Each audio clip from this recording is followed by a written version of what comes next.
This is my wildlife watching vlog for my trip to the Cantabrian Mountains in August 2016. Bottom left is a purple emperor butterfly, bottom centre is a red-billed chough, bottom right was a fire salamander.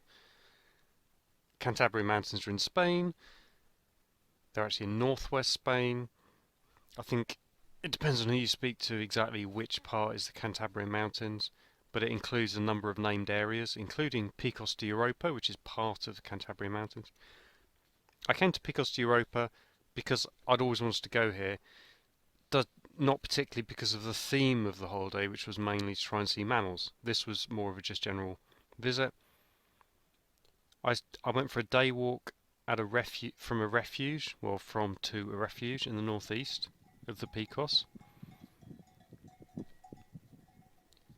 I was welcomed to the Picos de Europa Mountains by this very relaxed cow, sat by the path, and then this happened, and it got very misty. So for the rest of the day, not much content for a video. But it was an amazing walk, I really enjoyed it. Second day I went to Covadonga. So I went for a day walk here. Very busy place. Yeah, like coach, loads of tourists coming up. Lots of people driving up. Walking around that lake is a popular option. I decided to try and get away off the beaten track a bit to see more wildlife. For a bit be a bit quieter. So I sort of headed east. Found a nice route up into the mountains. This is still foothills, so there's a lot of heather still. And areas like that were mainly clear, I think, because it was rocky, not because it was high. Wildlife I saw included these Griffon Vultures. While we're watching these Griffon Vultures, good time to mention I've got a blog. Check out the description to this video, there'll be a link in there. So everything I'm talking about, plus a lot more. Plus if I just kind of mention something, there's probably a lot more detail in the blog. And there is a bit of an upsell there to a book as well, but you don't have to get the book. This is a bearded vulture, really exciting. For a European birdwatcher, these are an occasional sight in the mountains. Nice to see one here. Near the car park I saw these red-billed chough feeding. Chough or chough, never quite sure which.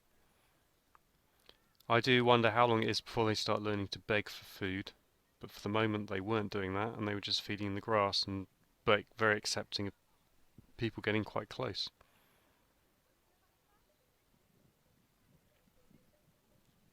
And I encountered another bird that allowed people to get very close. A juvenile black redstart. So we're going to see it having a wash and then on some dung. Mammal poo.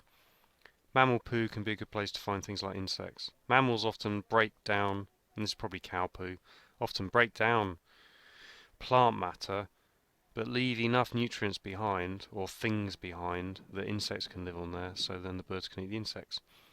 So I wonder whether maybe the parents of this black redstart had a second brood, so laid a second set of eggs and just kicked little Jimmy out to be on his own, which is why he's maybe a bit naive. So now more onto the theme of the holiday, looking for mammals. I went on to Riano. Can be considered part of the Picos de Europa Mountains. It's very nearby. It's just kind of the foothills to the south. This is the view. You can see the sort of dry hills, the scrub, and there's the lake, which is on the map. First I went to Buron. I'm just using rough English pronunciations. So I went for a walk here. I thought this looked very potentially good for wolf. Didn't see any wolf. Did see a couple of deer in the forest. And also got a view of this female copper butterfly and an immature cricket. There was a patch which was really, really good for butterflies and included this view.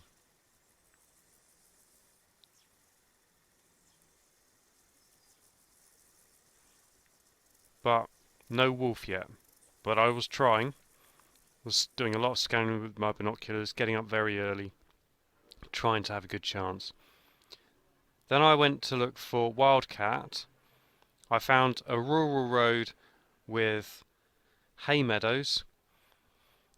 Wildcats are a wild animal, but if they live too near to cities or towns or people, then they will crossbreed. There it is. There's the wildcat. Amazing. They'll crossbreed with feral cats, and that kind of kills off the wildcat population because it just becomes integrated with the feral cats. So you want to be away from humans. If you go a long way away from humans, you're in very wild habitats, and this is a relatively small predator. It's a little bit bigger than a cat, but not by much, as in a domestic cat, and it's well camouflaged. Difficult to see, especially in like low grass.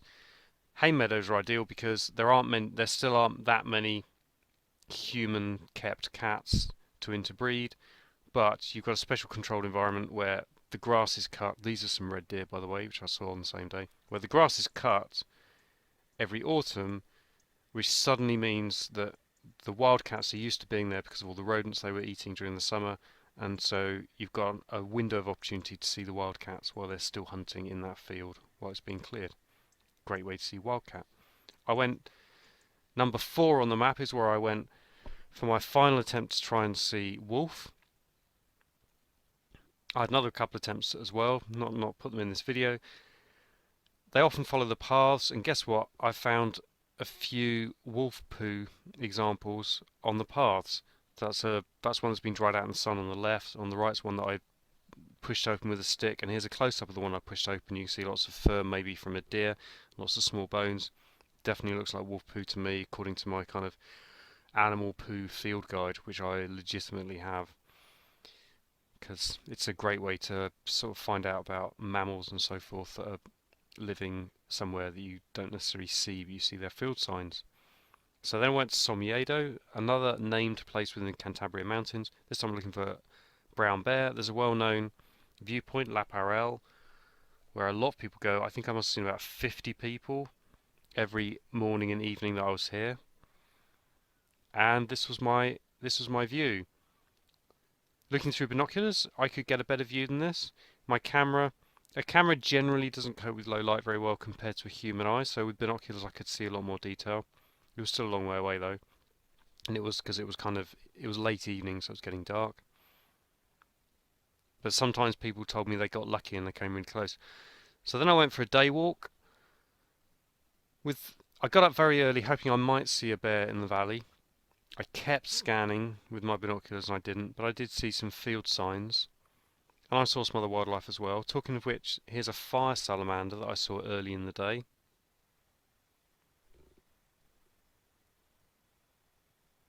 I only saw this because I was sheltering from the rain in a small cave. And discovered the fire salamander in the cave as well.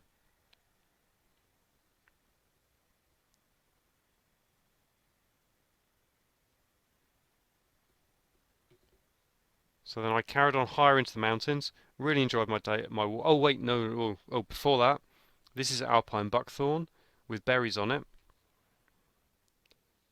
And this is Alpine Buckthorn where a bear has just bitten off an entire twig to get to the berries. So that's how you can tell it's not been, say, a bird eating the berries, because a bird would just delicately pick the berries off.